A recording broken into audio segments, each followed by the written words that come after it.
This happened a few months ago. I'm Mason, a culinary historian who moved to Baton Rouge to dig into Southern cuisine, especially the recipes of enslaved cooks. I thought I'd find some forgotten dishes and interesting stories. The day I arrived at the Cotillard Plantation, the place felt eerie. Its crumbling walls and creeping vines made it look almost alive. It was heavy, like it was holding its breath. I set up my small cottage nearby. The fields around it were silent. It was the kind of silence that made me uneasy.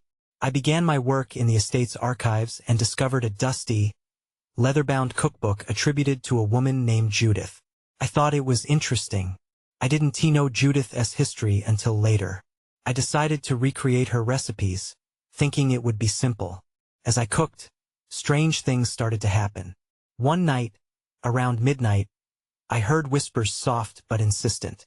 The air grew cold, and my heart raced. I wondered if I should keep going or stop. I tried to focus on the recipe. It was a stew, rich and deep, and I thought I was doing well. But then I felt it, a prickling sensation on my neck. It was like I was being watched. The next day I found old news articles about the 8 plantation owners. They had died after tasting Judith's dishes. Each death was linked to a specific recipe. A chill ran through me. I thought of those owners and my experimentation. Should I have stopped? After that, I started having vivid dreams. I saw shadows in the old plantation halls. They felt both familiar and wrong. I thought I heard whispers calling my name but couldn't be sure. I tried pushing those thoughts out of my mind. But every time I cooked, I sensed the tension in the air growing. Once, while stirring a pot, I heard a loud noise from the pantry. I jumped, thinking it was just my imagination. But when I checked, nothing was there. The plantation had secrets, and I was digging too deep. I felt like I was opening a door best left closed. Every completed recipe made the whispers louder. The shadows felt thicker. I wanted to leave, but I felt tied to Judith's story. I was terrified but couldn't walk away. What had I awakened? Was I uncovering history, or was something darker happening? Then one night, as I plated Judith's signature dish, something shifted behind me. I turned around slowly, my hands shaking. There was nothing there. Then I heard it, clear as day, "You shouldn't have come here." I froze. What was that? I stood still, the kitchen cold around me. I could barely breathe. I wanted to leave, to run out into the night. But I felt this strange pull, a need to understand what happened to those plantation owners. In that moment, I knew I had to find the truth.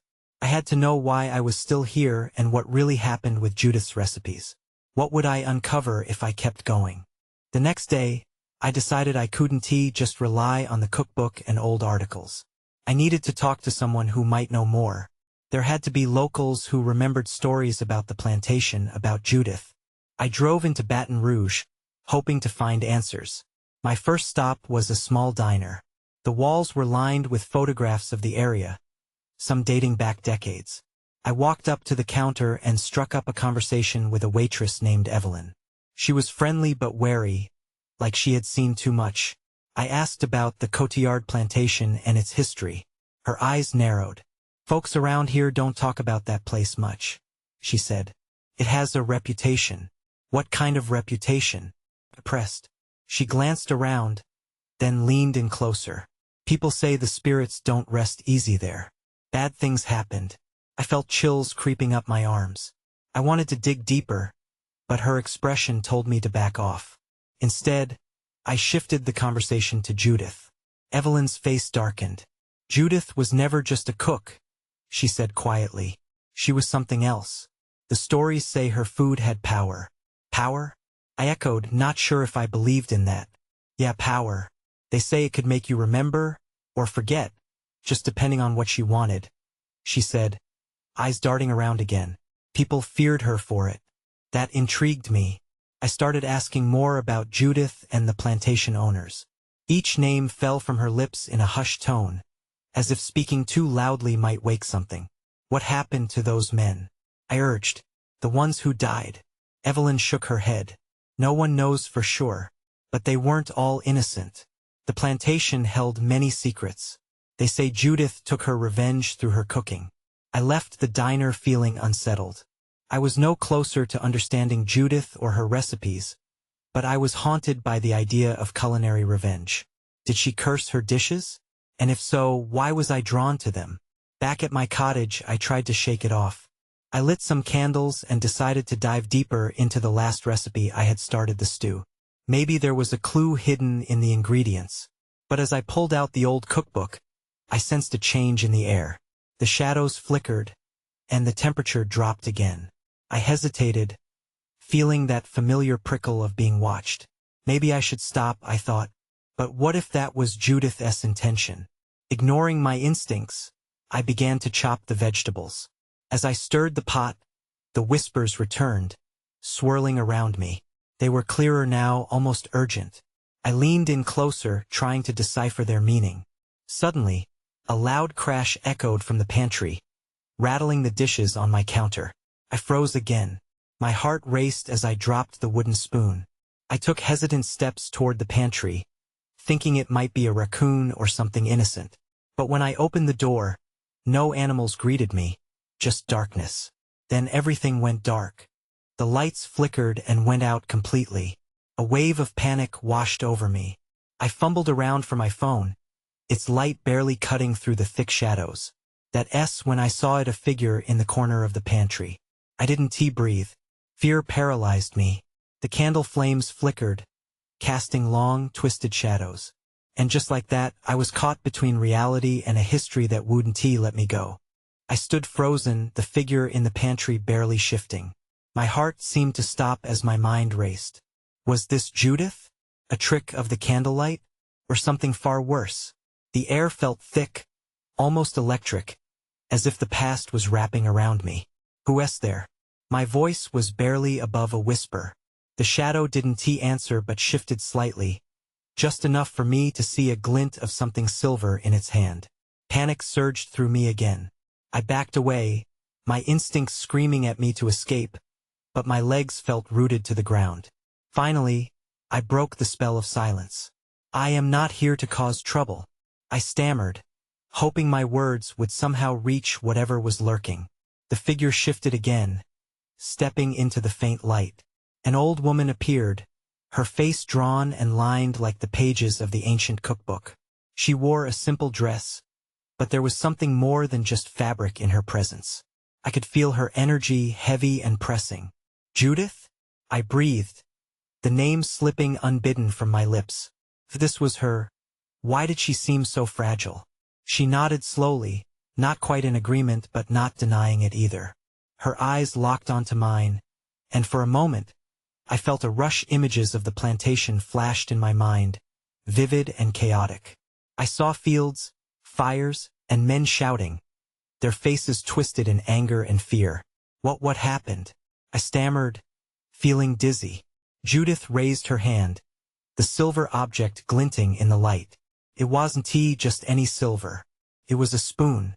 I realized it was the same type my grandmother had used, decorative but meant for serving. They took more than just food, she rasped. Her voice felt like a low echo, as if it were coming from somewhere deep inside the walls. What do you mean? I asked, the fear lessening just enough for curiosity to creep in. Poison, she whispered, her gaze hardening. Deception in every bite. Their greed fed on my spirit. I served them, but they gave nothing in return. Suddenly, the temperature dropped again, and I felt the shadows press closer. No, I managed to choke out. I'm not part of this. Every recipe holds a piece of me, she declared, her voice rising above the whispers around us. You must choose. Will you carry it on, or will you let it die? I stepped back, my mind racing. I could feel a connection to her. It was deeper than just cooking. It was history, pain, anger. But how could I be the one to carry that weight? Before I could gather my thoughts, the pantry door slammed shut behind me, plunging me into a deeper darkness. I turned, panic rising again. I fumbled for my phone, but before I could switch it on, Judith's hand shot out toward me. Find them, she said urgently, and in that moment I understood. Find who? I cried. But the darkness thickened, swirling around us, and just then, everything went black. I awoke on the kitchen floor, candlelight flickering above me. The pantry door was ajar. I scrambled up, heart pounding, every instinct ready to run. As I regained my focus, I caught a glimpse of something on the ground, a small silver spoon, identical to the one Judith had held. It felt unusually cold in my palm, as if it had absorbed the chill of the shadows. I had to find out what this meant and who the owners were. With the spoon clutched tightly, I realized I was no longer just a curious cook. Now I was a part of a story that had long been buried, and it was time to dig deeper. The next morning, I sat at the kitchen table, the spoon glimmering under the morning light. I felt a strange pull toward it, almost as if it were whispering secrets meant only for me. I knew I had to investigate what Judith meant by find them, but first I had to gather my thoughts.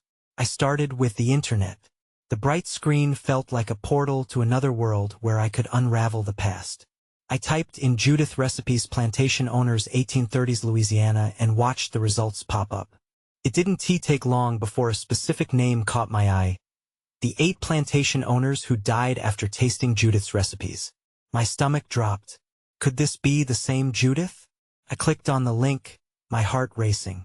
The article detailed a series of mysterious deaths linked to a batch of recipes that had been passed down through generations. Each owner was listed with their pictures, the same men I glimpsed in those flickering visions of the past.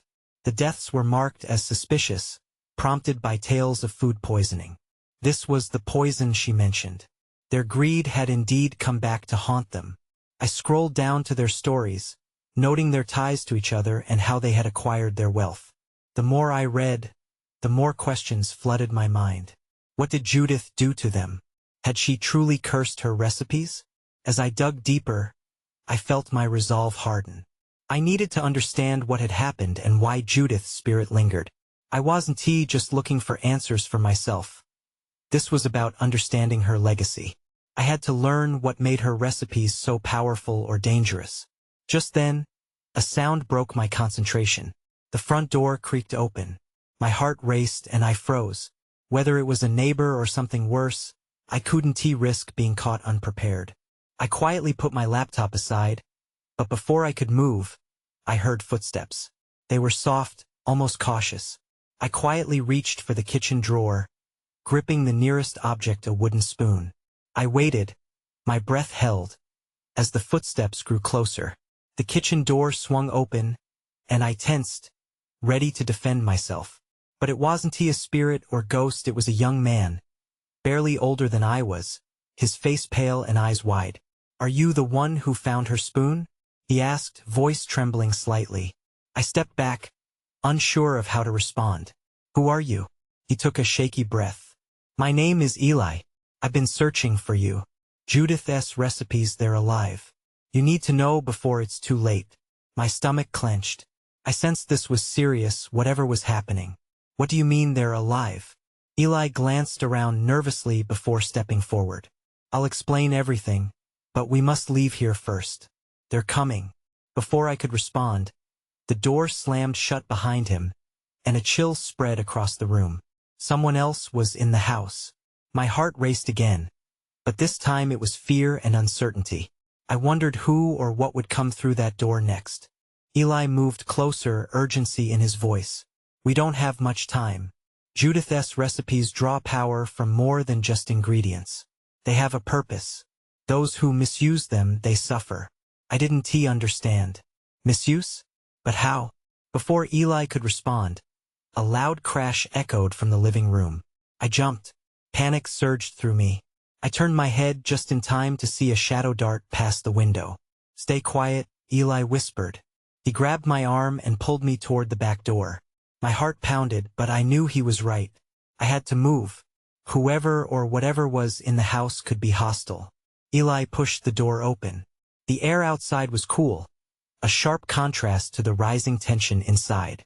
He nodded for me to follow him into the yard, but just as I stepped outside, I felt a sharp pull, like a tether anchoring me back inside. The spoon was still in the house, still glowing faintly where I left it on the table.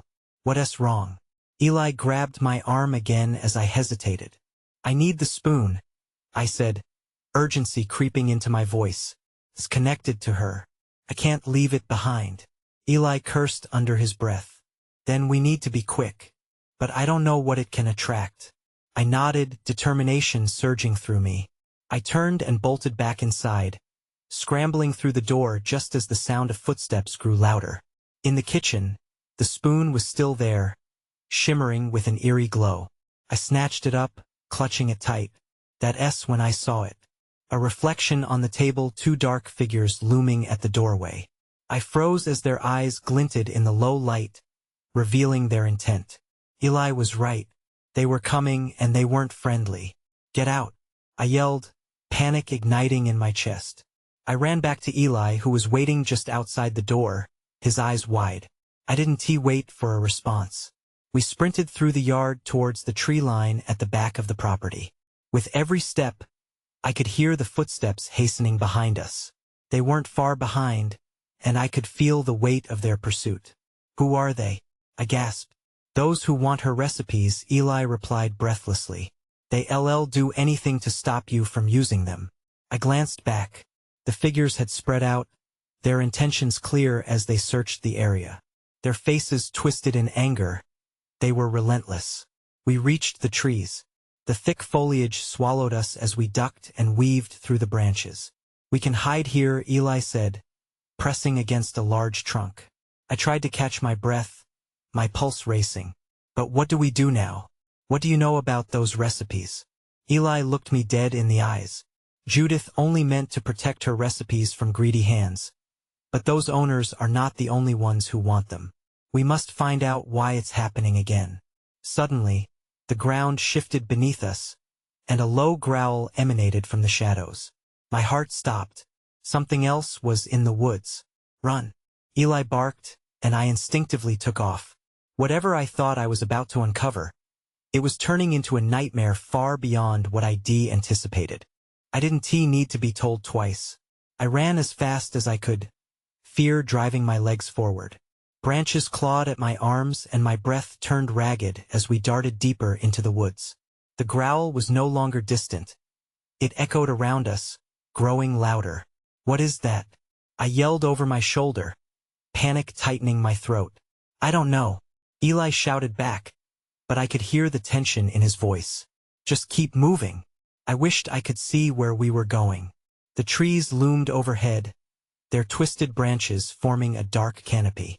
The only light broke through in scattered patches on the ground, but every shadow felt alive, and every rustle made my heart race even more. We stumbled upon a small clearing, and Eli stopped abruptly, pulling me to a halt beside him. The growl had faded, but I still felt a heaviness in the air. We need to catch our breath, he panted. I leaned against a tree, trying to steady my breathing. What now? Feels like we're being hunted. Eli's face tightened with determination. We can't stay here long. If they find us, they'll come for the spoon. It's our only chance to understand what they want. As I recalled its warm glow, a sudden thought struck me. Wait, you said earlier that the recipes are powerful, right? What do you mean? If they're protecting them, what can I do with it? He hesitated, his gaze darting around. Judith's recipes don't just cook food. They create emotions, invoke memories, and even summon spirits. But in the wrong hands, they can be disastrous. It sounds like what we're facing might want to use those powers for something darker. Just then, a crack of a branch snapped nearby, and we both tensed. The shadows moved again, deeper and closer. I could almost feel the cold dread creeping over me. They're here, I hissed. Out of the corner of my eye, I saw a flicker of movement. I turned quickly, heart pounding, and spotted the dark figures emerging from the treeline, faces masked but tension radiating through their bodies. They were there, ready and waiting. Don't make a sound, Eli whispered, pulling me behind him. The figures stood still, as if sensing our presence. And then, one of them stepped forward, a glimmer of silver showing in his hand, a blade reflecting the moonlight. Where is it? He growled, voice low and threatening. We know you have it. Eli's grip tightened on my arm. We can't let them take the spoon. What if they do? I whispered back, my mind racing. But before I could think too long, I made a split-second decision. As if possessed, I stepped out from behind Eli, the glowing spoon clutched tightly in my hand. You want it? Come and take it, I shouted, feeling an unfamiliar surge of courage. Gasps echoed through the figures, and I could see their faces twist in disbelief. I didn't wait for their reaction, spinning on my heel, ready to run once more. But that s when I stumbled into the night and heard a voice call out my name, deep and resonant, sending chills racing down my spine. Judith! The ground trembled slightly underfoot as the shadows shifted, and I knew the worst was yet to come. Couldn't move. My heart raced as the voice reverberated around me, a commanding echo that seemed to wrap its tendrils around my body. Judith! Called again, more insistent this time. I could feel the weight of the name as if it belonged to someone else but was creeping into my bones. Eli's expression shifted from fear to panic as the dark figures advanced, slowly closing in. We need to go. Now. He tugged my arm, his urgency breaking through the spell of the voice. But I couldn't shake it. That name, my name, felt like it was tied to something I should understand, something buried deep within me. I glanced back at the figures. They were still waiting. I looked at Eli, his face marked by anxious determination. Wait, I shouted, surprising even myself. What if I can talk to this? Whatever it is. Judith, are you crazy? Eli's voice was sharp. You don't know what you're dealing with. Neither do you. And running isn't gonna help if this thing knows who I am. I squared my shoulders, still clutching the glowing spoon. It pulsed softly in my palm, filling me with warmth and a strange sense of purpose. Suddenly, a figure stepped forward, the moonlight catching a glimpse of his face beneath the mask. His eyes glinted with an eerie familiarity, sending a wave of memories crashing over me. Couldn't he be? You've come back, he said, voice thick with emotion. After all these years. The memory was a flicker, hazy and indistinct, like a grainy photograph. I felt a connection and a fear I couldn't explain. Who are you? I asked, my voice trembling. What do you want with me? The spoon, he replied, looking at it with reverence. It holds power. Your power. You don't know yet, but you can control it. Control what? I retorted, feeling the ground tremble beneath me again. A reminder of the danger surrounding us. Whatever you think you want, I won't let you take it. Judith, he insisted, his voice low and soothing. You can either join us or you can fight us. It's your choice. Eli shifted beside me, his unease palpable. The masked figures fidgeted, the tension building. What's happening? Who are these people? He murmured. I focused on the figure in front of me, desperation filling the silence. If I join you, what happens next? He smiled, but it was a haunted kind of smile. In unity, you might find the answers you seek about your power, and the truth of what happened to those before you. At that moment, a loud growl erupted from the depths of the forest, more feral and vicious than before. The dark figures flinched, a collective shiver running through them. We don't have much time, the man urged. They're coming. You can't hide forever. Panic surged through me again. Who's coming? I demanded, my voice barely more than a whisper. Those who want to steal your power, he replied, stepping back. The shadows began to stir. Choose, Judith. Now. Before I could process anything further, a wave of darkness rushed towards us, overwhelming the clearing. I felt a pull, the spoon vibrating fiercely in my grip. What do? I shouted. Then I saw it. A flicker of movement behind the shadows that felt all too familiar. I was being pulled into a fight far bigger than myself. The choice had to be made, and time was running out. The darkness rolled in like a living thing, choking the air around us. I could barely see Eli beside me, but I could feel his heart racing, his fear infectious. Judith, we can't stay here, he insisted, pulling harder on my arm. But it felt like a weight pressed down on me from all sides. A low rumble echoed through the trees, making the ground tremble beneath my feet. I gripped the spoon tighter, its warmth saturating my thoughts. I could feel something whispering through the current of emotions, urging me to engage with the swirling shadows. My instincts screamed to run. The forest trembled again, this time louder. Run. Eli shouted again, his voice strained. But even in my panic, I couldn't let go of the familiar face that stared back at me from the darkness. I felt the pull, a connection I couldn't understand yet. Wait, I called out, more forcefully this time. I want to know. The figure in the front, still masked, took a step closer. You have to listen to us, Judith. They will come for you, and they won't stop until they have what you possess. Let them come, I said, something fierce igniting within me. I'm not afraid. Eli's eyes widened, a mix of concern and disbelief flashing across his face. Judith, this is insane. You don't even know what you're up against. But the pull was stronger now. I could feel the spoon vibrating with energy, aligning with my heartbeat. Maybe I can find out, I whispered, then turned my attention back to the masked figure. What do I need to do?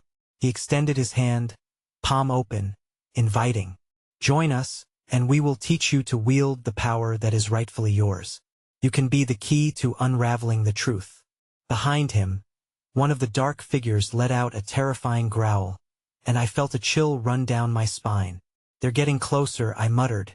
The figure nodded, urgency returning to his voice. You must decide.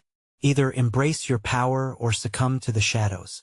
The choice loomed before me like a heavy fog. I could feel the shadows swirling, hungry and relentless. My hands shook as I reconsidered the gravity of my decision. But just then, an unexpected flash of light pierced through the darkness, illuminating the clearing momentarily. I squinted against the sudden brightness. That when I saw it, a faint outline of something moving in the periphery. A shimmer of silver that seemed to dance in the chaos. What is that? I breathed, instinctively taking a step forward, my feet moving before I could think.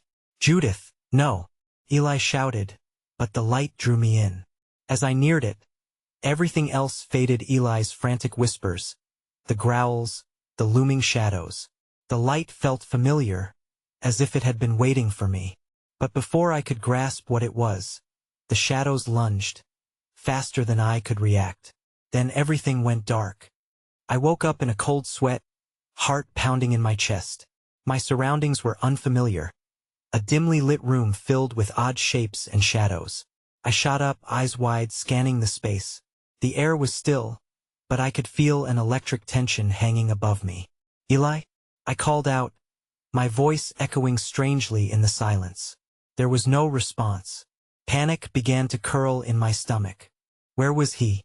Had the shadows taken him too? My mind raced back to the last moment before the darkness enveloped me. The glimmer of silver. What was it? Somehow I felt it was important. I pushed myself off the floor, brushing dust off my clothes, and tried to find the source of the light that had drawn me in. As I moved deeper into the room, I stumbled upon a large mirror hanging against one wall. The glass was cloudy, yet as I leaned closer, I could see my reflection. Something was different.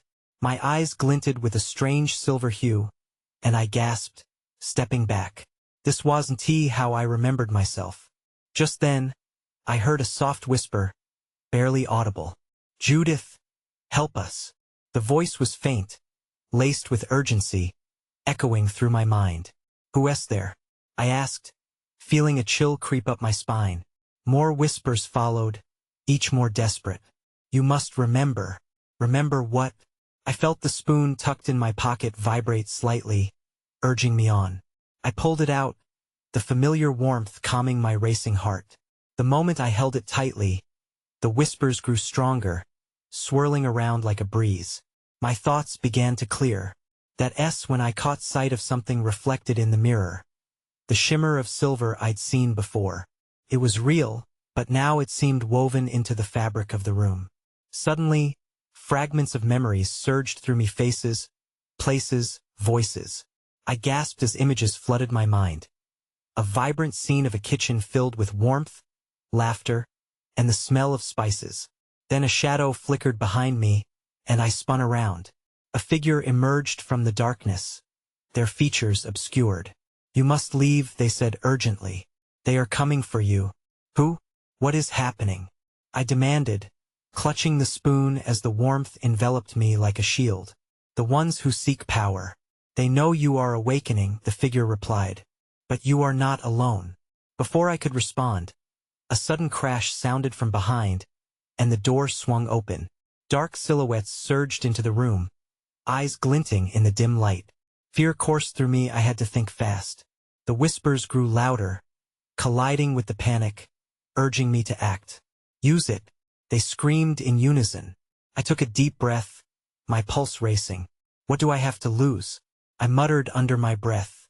With that determination surging through me, I lifted the spoon, its warmth transforming into a blazing light, pushing back the shadows now closing in. This was my moment. I could either stand and fight or be consumed altogether. The shimmering silver ignited, and for the first time, I felt a strange sense of control. You want me? I shouted, stepping forward, the light intensifying with every heartbeat. Then the lead shadow hesitated, taking a step back. Let us see what you've got, I said, realizing this was only the beginning of a much larger battle waiting to unfold. The light pulsed around me, brightening the darkness as I prepared for whatever came next. I stood in that strange room, clutching the spoon like a lifeline, the darkness swirling around me.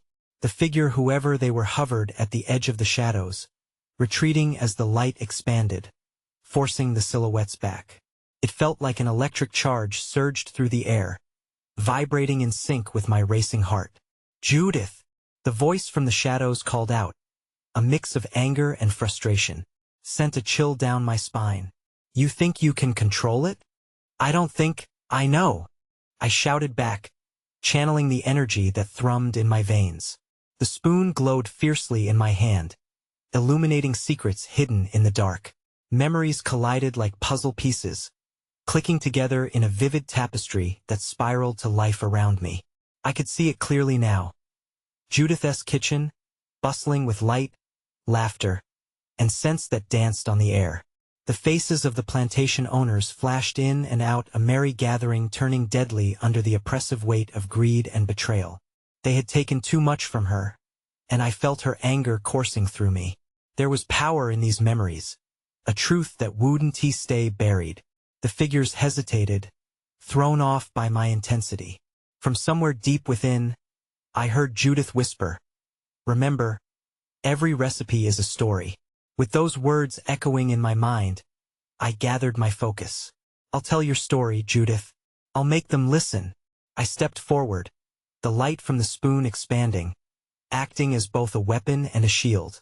The lead shadow screamed, a grotesque howl that sent a ripple through the pack behind it. I was ready for this. I wasn't just a historian anymore. I was a guardian of the past. But then, from an overhead beam, something shifted. A dark figure emerged overhead like a spider from its web, blocking the exit. It bore the same twisted features from my nightmares.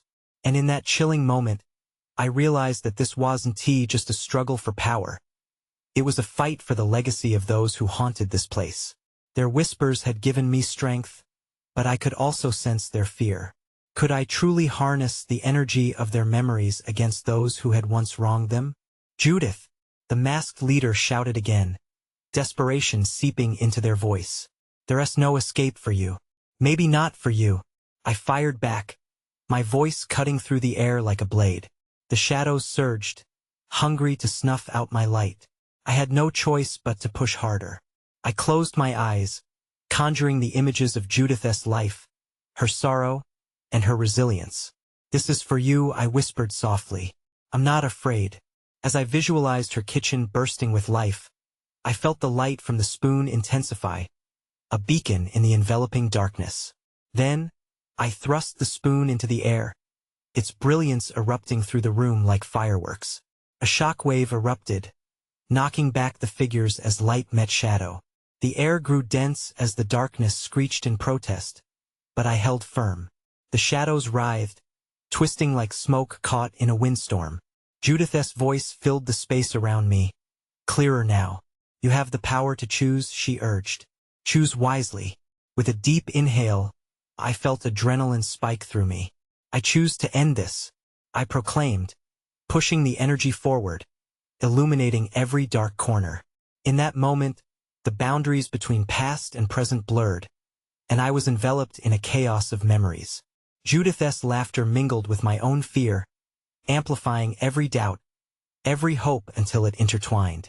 The glow from the spoon shimmered, infusing the room with warmth, cutting through the shadows, suffocating it. I channeled all my strength, everything I had learned, every recipe shared to create a wave of energy that pulsed outward, sweeping through the figures.